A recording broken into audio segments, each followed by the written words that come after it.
Up is talking about hue shift.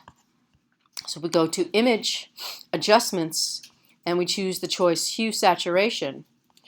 What you see in this top row is the existing color values in the image, and what you see in this bottom row or horizontal bar are the colors that it is shifting to. So if I click and drag and start moving, you can see now purple is blue, and now purple is aqua, and now purple is green, and now purple is in the range of oranges.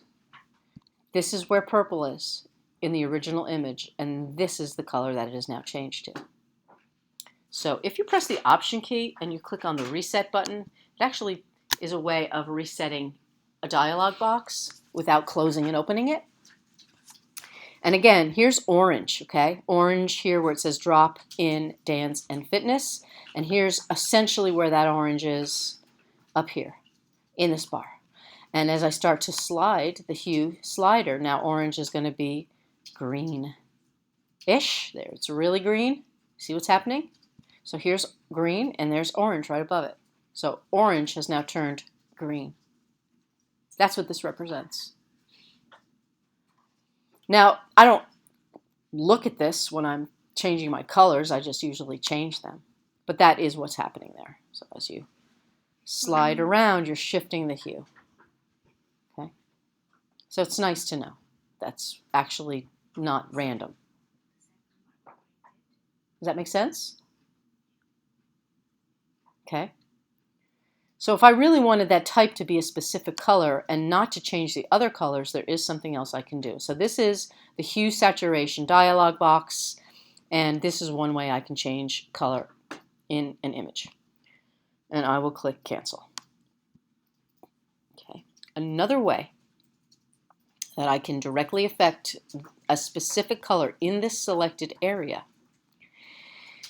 is by going to Image Adjustments, Selective Color. Now this took me a while to understand how this one works. What I want to do is only change the orange tones and not change the yellow and the magenta, or purple or anything else, which is kind of a hard thing to do. Number one, when I look at this pop-down menu, there is no choice for orange. That's not a choice. And number two, orange is one of those colors like green that is the most often misrepresented on screens. And the colors that you see on my monitor are far less saturated and bright than the colors that I see. Nevertheless, if I were to change this orange, I would have to start with the components of orange. And let's say I wanted to change this orange more to red. So anywhere there's orange, I want it to be red. So I'm going to go to reds, and then I'm going to take all the yellow out of red. So now I have no yellow in the red. And I'm going to increase the magenta. Well, that's not actually red now, it's magenta. So I'm going to increase the yellow a little bit, and now my red is red and not orange. So this precludes that you understand how subtractive color or additive color work. You need to understand that this is not primary colors. If I want to change the yellows, I can go to yellow, and I want yellow to be green. This is going to be difficult because there's yellow in this red. So if I take yellow and I add cyan to it, nothing is changing, and I am very sad. So that's not really affecting my yellow well at all. And if I switch now and I increase or take the yellow out of red again, I'm still really not seeing any cyan.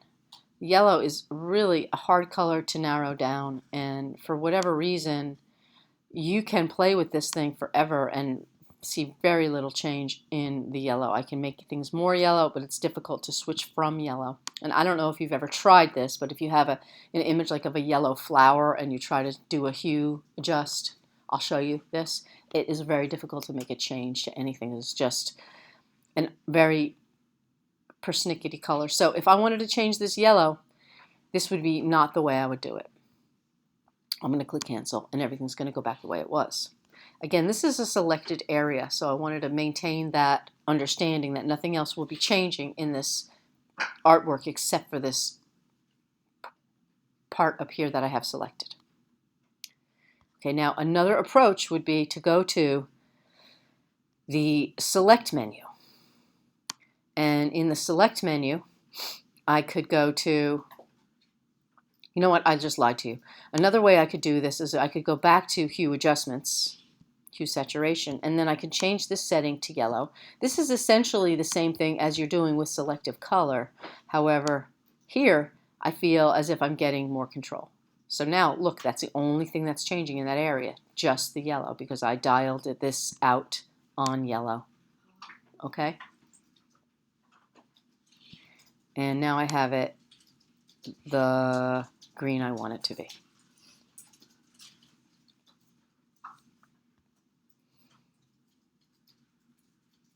All right, I'll give you a moment to make notes. I'm going to put this on pause for a moment. Again, if I reset this to green, but what I really want to change is yellow. There is still a little yellow up here, or something like it. I can slide this bar over, I can grab these handles and slide them. And now the only thing that can change or should change is what's ever within this range that I've defined with this bracket tool. And now as I slide the slider, it's very difficult to tell, but this color up here on the top of the bar is changing. I'm going to pick a color that's more obvious, therefore I will pick green. Oh, guess what? No green in the picker. So I'll go to cyan, splitting it across, and I'll move this over to green. Stick this up here, or try to, and isolate just greens. Anything within green now is what I'm aiming at.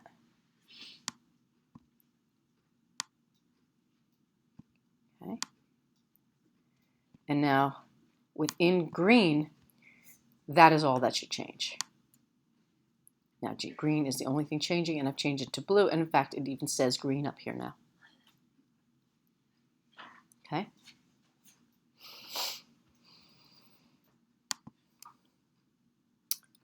All right, that, my friends, is getting a look at how to change color using the specific settings of adjusting hue, saturation.